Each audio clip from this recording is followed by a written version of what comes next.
Shalom, selamat pagi Bapak Ibu Saudara. Kita bersyukur hari ini boleh diberi kesempatan oleh Tuhan untuk menghirup udara yang segar. Nah, sebelum melakukan segala aktivitas kita, saudara-saudara, kita merenungkan kebenaran firman Tuhan sesuai dengan bacaan kita hari ini, yaitu di dalam kitab 2 Raja-Raja, pasal yang ke-18 sampai dengan pasal yang ke-20. Tapi hari ini kita akan melihat di dalam 2 Raja-Raja 20 ayat yang ke-6, saudara-saudara, yang berbunyi demikian. Aku akan memperpanjang hidupmu 15 tahun lagi, dan aku akan melepaskan engkau dan kota ini dari tangan Raja Asyur. Aku akan memagari kota ini oleh karena aku dan oleh karena Daud hambaku. Saudara-saudara, kita merenungkan ketiga pasal ini tentang Raja Hizkia. Raja Hizkia adalah Raja Yehuda, dan di dalam pasal yang ke-18, kalau saudara lihat di situ, waktu umur 25 tahun dia diangkat menjadi raja. Lalu ia melakukan apa yang benar di hadapan Tuhan seperti Daud nenek moyangnya, saudara. Lalu dikatakan dia menjauhkan tempat-tempat untuk ibadah penyembahan berhala. Lalu dia percaya kepada Tuhan melebihi raja-raja Yehuda yang lain.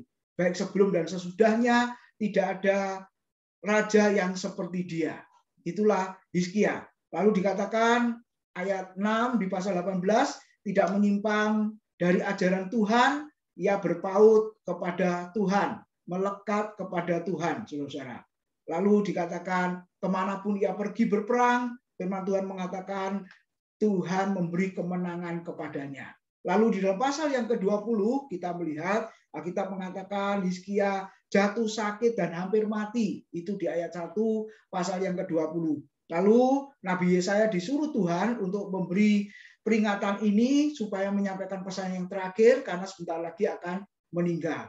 Lalu apa yang dilakukan oleh Hizkia? Hizkia kata firman Tuhan di dalam ayat yang ke-2, ayat yang ke-3 sampai dengan ayat yang ke-5, saudara-saudara, Hizkia berdoa, menangis, saudara-saudara, mencurahkan isi hatinya kepada Tuhan. Lalu apa yang dikatakan oleh firman Tuhan di ayat yang ke-6 tadi, saudara-saudara, ketika Hizkia mau keluar dari ruangan itu, firman Tuhan datang kepada Yesaya, maksudnya, lalu Yesaya memberitahu lagi bahwa Tuhan akan memperpanjang hidupnya 15 tahun lagi dan akan melepaskan dari tangan Asyur serta memagari kota di mana Hizkia memerintah oleh karena Tuhan dan oleh karena hamba Tuhan yang namanya Daud. Jadi saudara-saudara, Tuhan mendengarkan pergumulan, kerinduan, permohonan dari Hizkia.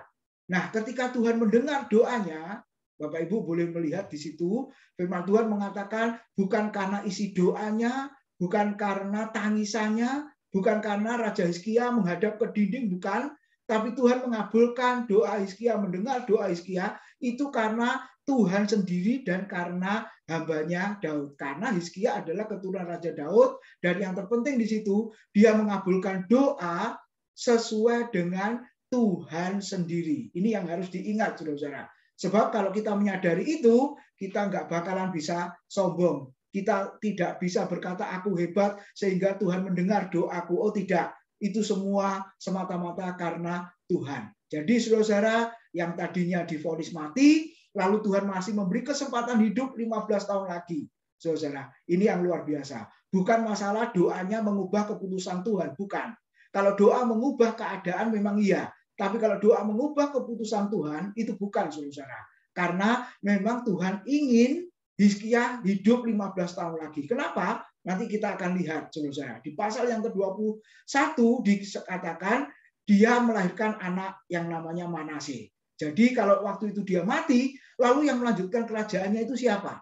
Makanya umur hidup harus 15 tahun lagi supaya dia melahirkan seorang anak yang namanya Manase. Tetapi kita bisa melihat ketika umur sudah diberikan oleh Tuhan, kesempatan hidup masih diberikan, tapi kalau kita lihat di ayat-ayat berikutnya, Hizkia tidak menggunakan waktu hidup umur dengan sebaiknya. Buktinya apa? Saudara boleh lihat di pasal 22 Raja-Raja ayat 12 sampai dengan ayat yang ke-21. Di situ ada beberapa hal. Yang pertama, saudara, ketika diberi kesempatan hidup, dia sombong. Sombongnya apa? Ketika utusan Raja Babel datang, apa yang dikatakan oleh firman Tuhan, Hizkia memperlihatkan seluruh kekayaannya, seluruh kekuatan tentaranya. Jadi saudara kita bisa melihat umur panjang tapi sombong. Yang kedua, saudara, egois.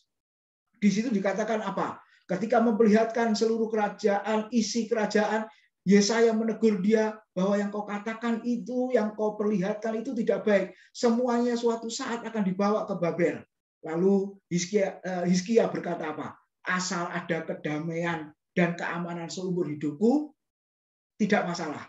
Firman Tuhan yang kau katakan itu baik. Asal ada keamanan dan kedamaian seumur hidupku, keamanan seumur hidupku, itu tidak masalah. Jadi dengan kata lain, saudara merasa enak, merasa nyaman, merasa senang sendiri, gak peduli keturunannya nanti dibuang ke Babel apa tidak, bukan urusan dia. Saudara, ini tipe orang yang sangat egois. Dan yang ketiga, yang terakhir, diberi umur panjang, ternyata tidak mendidik anaknya yang namanya Manase untuk takut akan Tuhan. Justru Alkitab mengatakan, Manase Raja Yehuda yang sangat jahat, Alkitab mengatakan, melakukan apa yang jahat dengan mendirikan patung-patung berhala. Saudara-saudara, kita boleh merenungkan di dalam hidup kita.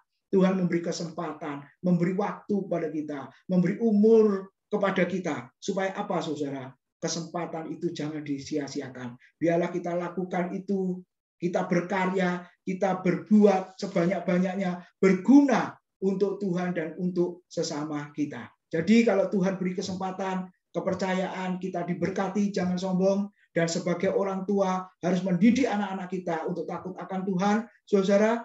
Lalu jangan meninggalkan Tuhan ketika susah, tapi justru sebaliknya kita tetap berpaut kepada Tuhan. Kiranya firman Tuhan boleh menguatkan kita sepanjang hari ini. Selamat pagi, selamat beraktivitas, Tuhan memberkati.